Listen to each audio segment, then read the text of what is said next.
ನಮಸ್ಕಾರ. ಕುರುರೋಗ ಸತ್ತವರ ತಿಥಿ ಬದುಕಿದವರನ್ನು ಕೊಂದಾಗ ನಮ್ಮ ಇಂದಿನ ವಿಷಯ. ಪ್ರಾಚೀನ ಕಾಲದಿಂದಲೂ ಹುಟ್ಟು ಮತ್ತು ಸಾವುಗಳು ಮನುಷ್ಯನನ್ನು ಬಹಳ ಬೆರಗುಗೊಳಿಸಿದ್ದಾವೆ. ಸತ್ತ ನಂತರ ಏನಾಗುತ್ತೆ ಅನ್ನೋದ್ರ ಬಗ್ಗೆ ನಾನಾ ಬಗೆಯಲ್ಲಿ ಆತ ಚಿಂತಿಸಿ ಚರ್ಚೆಯನ್ನು ಮಾಡಿಕೊಂಡು ತನ್ನದೇ ಆದಂತಹ ಉತ್ತರಗಳನ್ನು ಕಂಡುಕೊಂಡಿದ್ದಾನೆ. ಈ ಉತ್ತರಗಳು ಜನಾಂಗ, ಸಂಸ್ಕೃತಿ, ಭಾಷೆಗೆ ಸೇರಿದಂತೆ ಜಗತ್ತಿನಾದ್ಯಂತ ಬೇರೆ ಬೇರೆ ರೀತಿಯಲ್ಲಿದ್ದಾವೆ. ಸತ್ತ ನಂತರ ಆತ್ಮ ಕಣ್ಮರೆಯಾಗುತ್ತೆ, ಆತ್ಮಗಳ ಲೋಕಕ್ಕೆ ಹೋಗುತ್ತೆ ಅಂತ ಕೆಲವರು ನಂಬಿದರೆ, ದೇವರಲ್ಲಿ ಹೋಗಿ ಸೇರುತ್ತೆ ಅಂತ ಇನ್ನು ಕೆಲವರು ನಂಬ್ತಾರೆ. ಸತ್ತಂಥ ಪಿತೃಗಳು ಕಾಯಿಗಳ ರೂಪಗಳಲ್ಲಿ ಬಂದು ಪಿಂಡವನ್ನು ತಿಂತಾರೆ ಅನ್ನುವ ನಂಬಿಕೆ ಹಿಂದೂಗಳ ಕೆಲವು ಜಾತಿಗಳಲ್ಲಿ ಇದೆ. ಹಾಗೆಯೇ ಭಾರತದ ಗರುಡ ಪುರಾಣವನ್ನು ನಾವು ಗಮನಿಸಿದ್ದೇ ಆದರೆ ಸಾವನ್ನು ಕುರಿತಾಗಿ, ಸಾವಿನ ನಂತರ ಮಾಡುವ ಅಪರ ಕರ್ಮಗಳನ್ನು ಕುರಿತಾಗಿ ನೂರಾರು ಬಗೆಯ ಚಿಂತನೆಗಳು, ಆಚರಣೆಗಳು, ನಂಬಿಕೆಗಳು ಕೆಲಸ ಮಾಡೋದು ಸ್ಪಷ್ಟವಾಗಿ ಎದ್ದು ಕಾಣುತ್ತೆ.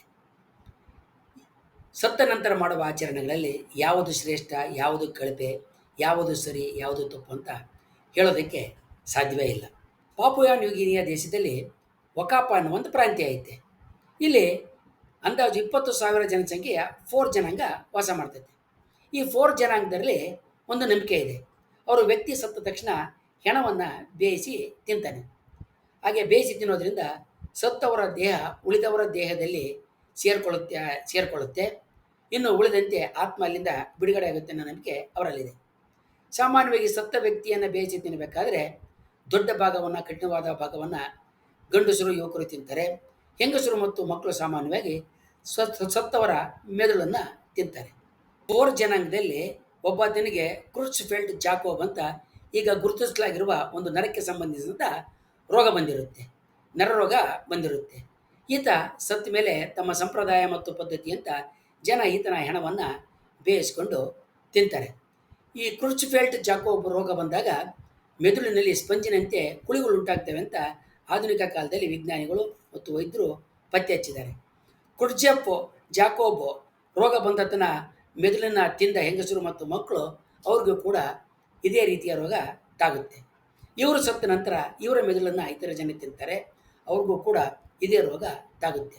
ಈ ರೋಗ ಒಂದು ಸರಪಳಿ ಕ್ರಿಯೆಯಾಗಿ ಮುಂದುವರಿಯುತ್ತೆ. ಈ ರೋಗ ಬಂದಾಗ ಜನ ನಗೋದು ಭಾಳ ಹೆಚ್ಚಿಗೆ ಕಾಣಿಸ್ಕೊಳ್ತವೆ. ನಗೋದು ಅಲ್ಲದೆ ತಲೆನೋವು, ಉಬ್ಬಳಿಕೆ, ಆಯಾಸತನ ಇವೆಲ್ಲವೂ ಈ ರೋಗದ ಲಕ್ಷಣಗಳಾಗಿರ್ತವೆ. ಈ ರೋಗವನ್ನು ಅವರು ಕುರು ರೋಗ ಅಂತ ಕರೀತಾರೆ. ಕುರು ಅಂತ ಹೇಳಿದ್ರಿಗಿನ ಅವರ ಭಾಷೆಯಲ್ಲಿ ನಡುಗುವುದು ಅಂತ ಅರ್ಥ. ಈ ಕುರು ರೋಗವನ್ನು 1950ರಲ್ಲಿ ಆಧುನಿಕ ವೈದ್ಯರು ಪತ್ತೆ ಹಚ್ತಾರೆ. ಕುರು ಒಂದು ನರರೋಗ. ಮೆದುಳಿನ ಸೆರೆಬೆಲ್ಲಂ ಮೇಲೆ ಇದು ಪ್ರಭಾವವನ್ನು ಬೀರುತ್ತೆ. ಅದರ ಮೇಲೆ ಇದು ದಾಳಿ ಮಾಡುತ್ತೆ. ಮಾಂಸಖಂಡಗಳ ಮೇಲಿನ ನಿಯಂತ್ರಣ ತಪ್ಪೋದು, ಹಾಗೆಯೇ ಮಾಂಸಖಂಡಗಳಿಂದ ನಡೆಯುವ ದೈಹಿಕ ಚಟುವಟಿಕೆಗಳು ಆಗದೇ ಇರೋದು ಈ ರೋಗದ ಮುಖ್ಯವಾದಂಥ ಲಕ್ಷಣ. ಆರಂಭದಲ್ಲಿ ಫೋರೋ ಜನ ಮಾಯಾಮಾಟದಿಂದ ದೆವ್ವ ಹಿಡಿದಿದೆ ಭಾವಿಸಿ ಕ್ಯಾಸೋರಿಯಾ ಮರದ ತೊಗಟೆಗಳನ್ನ ಜಜ್ಜಿ ಈ ರೋಗ ಬಂದವರಿಗೆ ತಿಳಿಸ್ತಾ ಇದ್ದರು. ರೋಗ ತಾಗಿದ ನಂತರ 13 ವರ್ಷಗಳವರೆಗೆ ಇದರ ಪರಿಣಾಮಗಳು ಕಾಣಿಸ್ಕೊಳ್ತಾ ಇರಲಿಲ್ಲ. ಕೆಲವೊಮ್ಮೆ 50 ವರ್ಷಗಳ ತನಕ ಈ ರೋಗದ ಪರಿಣಾಮಗಳು ಕಾಣಿಸ್ಕೊಳ್ತಾ ಇರಲಿಲ್ಲ. ರೋಗದ ಪರಿಣಾಮಗಳು ಕಾಣಿಸ್ಕೊಂಡ 1-2 ವರ್ಷಗಳಲ್ಲಿ ಸಾವು ಉಂಟಾಗ್ತಾ ಇತ್ತು. ಈ ಕುರು ರೋಗ ಫಂಗಸ್, ಬ್ಯಾಕ್ಟೀರಿಯಾ, ವೈರಸ್ ಮುಂತಾದ ಯಾವುದೇ ಜೈವಿಕ ಕಾರಣದಿಂದ ಬರುವಂಥದ್ದಲ್ಲ. ಕುರು ರೋಗದಿಂದ ಸತ್ತಿದ್ದಂಥ 11 ವರ್ಷದ ಹುಡುಗಿಯ ಮೆದುಳನ್ನು ಚಿಂಪಾಂಜಿಗೆ ತಿನ್ನಿಸಿ ಅದರ ಮೇಲೆ ಪ್ರಯೋಗಗಳನ್ನ ನಡೆಸಲಾಯಿತು.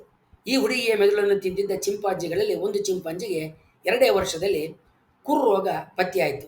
ಇದಕ್ಕೆ ಕಾರಣ ಕಂಡುಹಿಡಿದಂಥ ಕಾರ್ಲ್ಟನ್ ಗಾಸ್ಟ್ರಿಚೆಕ್ ಅನ್ನುವ ವೈದ್ಯನಿಗೆ 1976ರಲ್ಲಿ ನೊಬೆಲ್ ಪ್ರಶಸ್ತಿ ಬಂತು. ಮೆದುಳಿನಲ್ಲಿ ಸೂಚನೆಗಳನ್ನು ಕೊಡುವ ನ್ಯೂಕ್ಲಿಯೋಟೈಡ್ ಇರದ ಆಕಾರ ಕೆಟ್ಟ ಪ್ರಿಯಾನ್ ಪ್ರೋಟೀನ್ಗಳು ಹಲವಾಗಿ ಬೆಳೆದು ಉಂಡೆಗಟ್ತವೆ. ಮೆದುಳಿನ ಚಟುವಟಿಕೆಗೆ ಅಡಚಣೆಯನ್ನು ಇವು ಉಂಟು ಮಾಡ್ತವೆ. ದೇಹದ ರಕ್ಷಣಾ ವ್ಯವಸ್ಥೆ ಈ ಪ್ರೋಟೀನ್ಗಳನ್ನ ಹೊರಗಿನ ದಾಳಿಕೋರನಂತೆ ತಕ್ಷಣವೇ ಪರಿಗಣಿಸೋದಿಲ್ಲ. ಸತ್ತವರ ಮೆದುಳು ತಿಂದಾಗ ತಪ್ಪಾಗಿ ರೂಪುಗೊಂಡ ಪ್ರಿಯಾನ್ ಪ್ರೋಟೀನು ದೇಹದಲ್ಲಿ ಹರಿದಾಡುವ ಲಿಂಫೋ ರಕ್ತದ ಮೂಲಕ ಮೆದುಳನ್ನು ತಲುಪುತ್ತೆ. ಮೆದುಳನ್ನು ತಲುಪಿ ಈ ನರರೋಗ ಇತರ ಜನಕ್ಕೆ ವರ್ಗಾಂತರ ಆಗುತ್ತೆ. 1960ರಲ್ಲಿ ಫೋರೋ ಜನಾಂಗ ಸತ್ತವರ ಮೆದುಳನ್ನು ತಿನ್ನೋದನ್ನು, ದೇಹವನ್ನು ತಿನ್ನೋದು, ಮೆದುಳನ್ನು ತಿನ್ನೋದನ್ನು ನಿಲ್ಲಿಸಿತು.